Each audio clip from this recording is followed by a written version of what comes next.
Good morning and welcome to the Unitarian Universalist Fellowship of Clemson. It's great to see y'all here today. And for some of us, it's been a very busy, engaging, and exciting weekend. We're certainly glad that all of you are here this morning to join us on this special Sunday. We also want to give a particular welcome to our worship leaders this morning who have been working hard all weekend, leading a Train the Trainers workshop as we begin in earnest our interfaith work for the Clemson Pledge to End Racism. So we really deeply appreciate the work of Anita Lee and Sharon Amoss and Jim Armstrong and Sheryl Johnson. They've inspired us and educated members of 7 of the 9 congregations that are participating in the Clemson Pledge.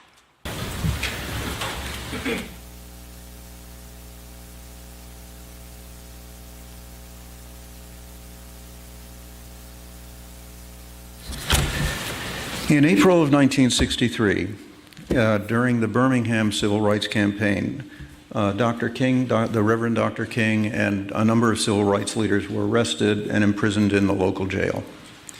A few days after they were imprisoned, a group of Alabama white clergymen wrote a letter which was published in the paper called A Call to Unity. In response, the Reverend Dr. King wrote a letter from the Birmingham jail. It says many important things, but speaks to me and maybe to us in particular here.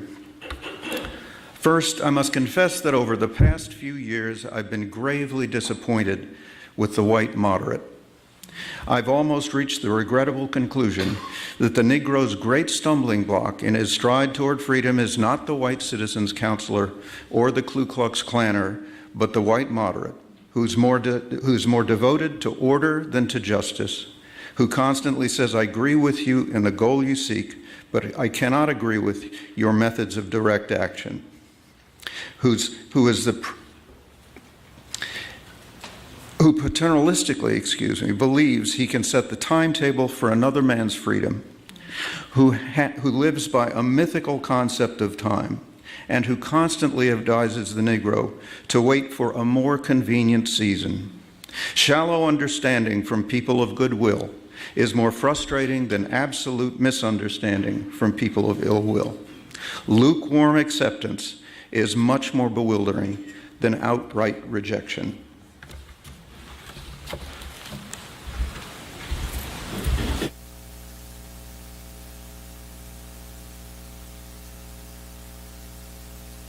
Good morning. My name is Sharon Amoss, and I'm a member of First Unitarian Universalist Church of Richmond, Virginia, and also a member of the Richmond Pledge Steering Committee. We are so happy to be here with you all this morning and to welcome you into this movement of committed anti-racists on a mission to do what seems impossible, to end racism. The very first iteration of the Pledge to End Racism, and the Clemson Pledge is printed in your order of service, and I believe on a card that you were handed as you came in as well. The very first iteration of that pledge was developed in Birmingham, Alabama, in 1997 by a young lawyer named Jim Roch. And he was coming home from a meeting one evening and lamenting the relative lack of progress in Birmingham since the time that Martin Luther King Jr. penned the letter that Jim just read from. So prompted by this frustration, he imagined a future where every citizen of the city made a personal commitment to eliminate racism and prejudice. He penned the Birmingham Pledge and began sharing it in his community. 3 years later, it had become so well known in the community that a mural that included the words of the pledge was painted on the exterior walls of the police headquarters. That mural caught the attention of Annette Marquis, who's a member of our congregation in Richmond and the former Multicultural Programs Director for the UUA. And she was in Birmingham on a pilgrimage to civil rights sites in the South almost a decade after the original pledge had been written.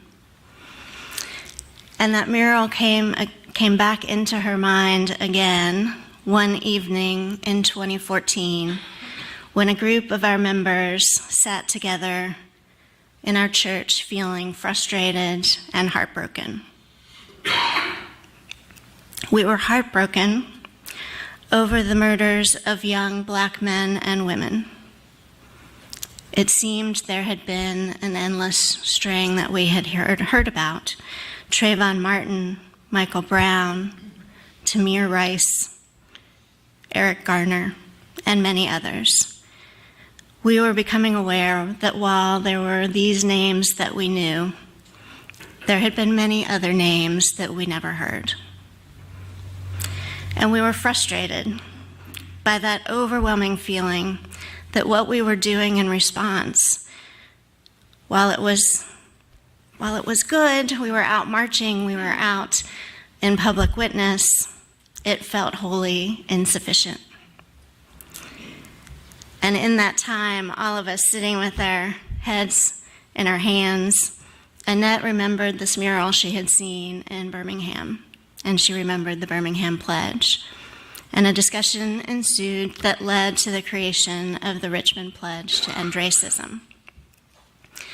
I remember our first worship service where we shared the pledge with our congregation. And I remember that sense of hope that perhaps together we could make a difference. Now, it was not too long after this that we realized that perhaps signing the pledge, which you all will consider doing this morning, maybe that was a really great start, but we also really had to learn how to live into this pledge. We couldn't just sign and then go back to the way things were. And so Annette, along with Anita Lee, who's here this morning, sprung into action and began developing a curriculum that is now what we call the Living the Pledge workshop. And this is the workshop that we've been sharing this weekend. And this is a workshop that's designed to help people grapple with their own identities and histories, while also acknowledging and deepening their understanding of the systemic nature of racism. I've been really fortunate to be able to play a role in delivering these workshops over the last 4 years in Richmond. Early in each workshop, in a small group setting, we ask people to share their earliest memories of when race played a role in their lives. And for the last 4 years, I've been sharing a story that took place in Clemson, South Carolina. You see, my father was a professor here from 1968 until 1975. So I attended first and second grade here. As an 8-year-old, I was oblivious to the fact that my Black friends in my elementary school would not have been in school with me had it been only 2 years earlier. I had no idea of that. And so when I developed my first second grade crush on a boy named Billy Gibson, it seemed perfectly normal to me. We were a wonderful little boy and a great little girl, and we ran around the playground chasing each other, and he pulled my hair, and what could be wrong with this? It seemed perfectly normal. And I'm not sure why I would have been thinking about marriage at that age. But I told my friends that I was quite certain I was going to marry Billy Gibson.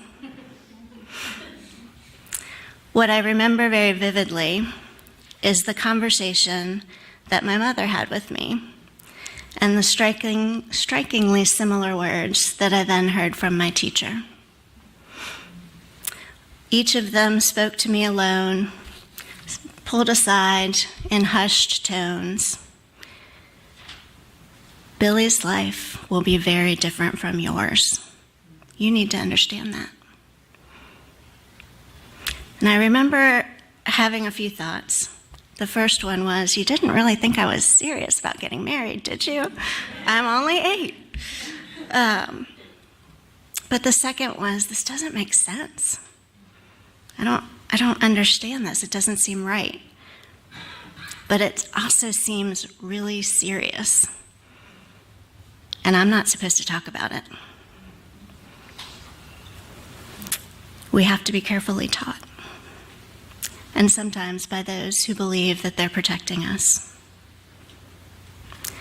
One thing I don't know, and driving down, I wondered if Billy Gibson might be sitting among you this morning.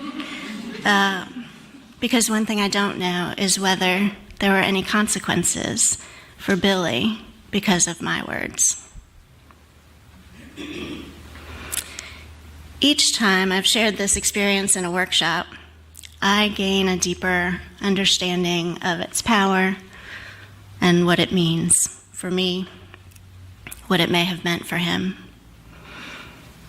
I've acted as a leader or a small group facilitator in most of the workshops that we've conducted in Richmond, and every time I come away with something of value, some new understanding, some new information, stronger anti-racist skills. And what I've valued the most is how this pledge and our study of it have helped me find the courage to take action. For me, that's meant having the courage to approach the owner of the 100-year-old business that writes my paychecks, to discuss the lack of diversity in his organization and the impact that I think that has both on the mission of the organization and on the world. It's meant stretching myself to work directly with people whose experiences are very different than mine and learn from that experience. For me, I overcame some fears and decided to work with incarcerated people and observe the impact of race in that situation. And it's given me the courage to stay the course in bringing an anti-racist lens to efforts even when people resist it. Signing the pledge to end racism was a major step in my journey, and living the pledge is helping me every day to be the anti-racist person that I wish to be, and to do my part to build the beloved community that I wish to be part of. Thank you.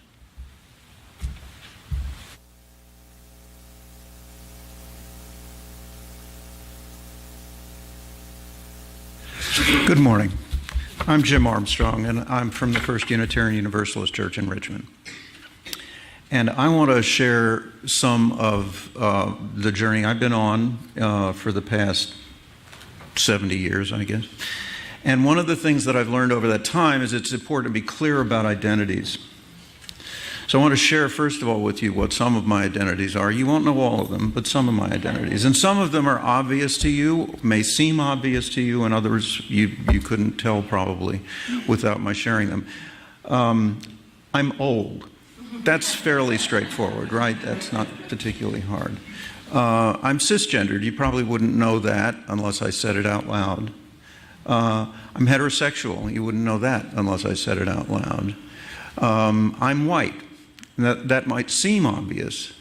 I knew a waterman in Hampton, Virginia, an African-American waterman who was fairer than I am. But I am white. I identify as white. I'm a man. And over the years, shortly after the turn of the century, in 2002, I became something that's become very important to my identity. I became a Unitarian Universalist. And shortly thereafter, I took another step in a training and became an anti-racist.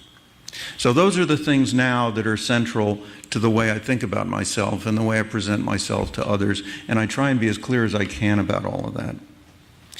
One of the things I've discovered in talking with people and hearing other people's narratives of the journeys and paths that they've taken is that although I thought my experiences were quite common, they turned out not to be. I've heard stories from white people in particular that they have lived almost all of their lives in almost a completely white context. That surprised me when I first heard it. It doesn't surprise me anymore because it seems very common. But I think I've been fortunate that throughout my life, my circles, my social circles, my school circles, my professional circles have always included a significant proportion of people of color. I was thinking last night about people who've been mentors for me. Most of them have been women of color.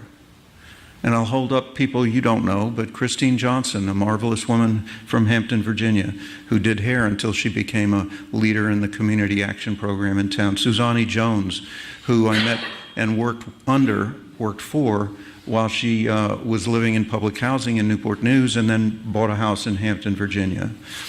Marie White, a woman from the Gullah people who I worked for in a youth commission. And finally, a major person in Washington, D.C. more recently, Paula Cole Jones, who helped get me into an anti-racist identity.